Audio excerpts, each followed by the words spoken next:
The sense in which I don't trust the media. I ignore the news, in part because I deem it unreliable. That's right, I don't trust the media. But what exactly do I mean by this seemingly conspiratorial statement? All things considered, when I hear the media report on direct observations, I believe them.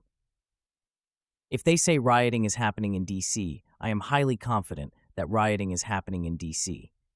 If they quote a politician, I am highly confident that the politician said the quote.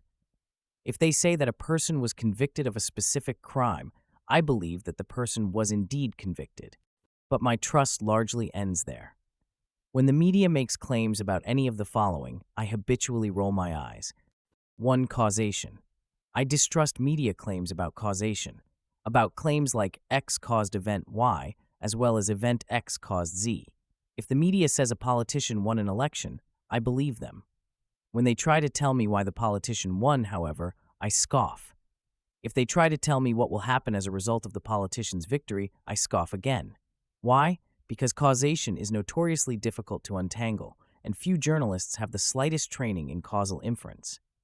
They are, however, masters of hyperbole. 2. Meaning.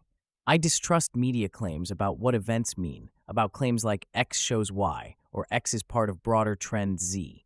Why? Because putting any particular event in context requires long-term statistical reasoning, and few journalists have more than mediocre training in statistics. So if journalists claim that a notorious crime illustrates a general pattern about crime, I skeptically shrug. 3. Importance. Whenever the media cover a story, there's a subtext. And the subtext is, this is important. The also goes when the media ignores a story. The subtext is, this is not important.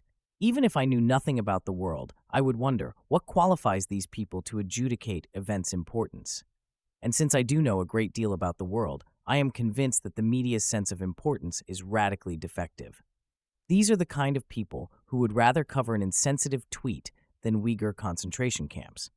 They would rather report a fatality-free nuclear accident than the vastly greater health damage of coal. They would rather investigate the latest terrorist attack than discuss the global murder rate. These are not isolated shortcomings. The media's main function is to distort viewers' priorities. 4. Politics. Even on utterly apolitical issues, I consider the media deeply unreliable on causation, meaning and importance. Once causation, meaning and importance become political, however, I deem it absurdly, insultingly unreliable. Why? Most obviously, because of the media's overwhelming left-wing bias. You can tell simply by reading the headlines. Diction alone is a dead giveaway.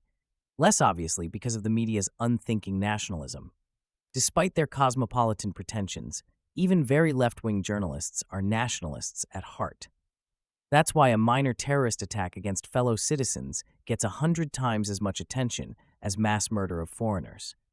That's why token cuts in domestic welfare programs outrage the media 100 times as much as massive cuts in the admission of refugees. When critics attack the media as globalist, it's a case of 99% nationalists lashing out at 90% nationalists. Personally, I should add, journalists almost always treat me well. When they interview me, they're not just consistently fair and respectful, they also accurately report my positions. What gives? Much of the reason must be self-selection. Journalists who interview me tend to be favorably disposed. A secondary reason, though, is that journalistic vices are often a response to consumer demand. On some level, most journalists know that plane crashes are grossly overcovered. But alas, if it bleeds, it leads. In a one-on-one conversation, though, the media is more thoughtful and open-minded than their output suggests. Another possibility, admittedly, is that when you interview someone as averse to social desirability bias as myself, you can get a good story without bending the truth. December 2nd, 2020.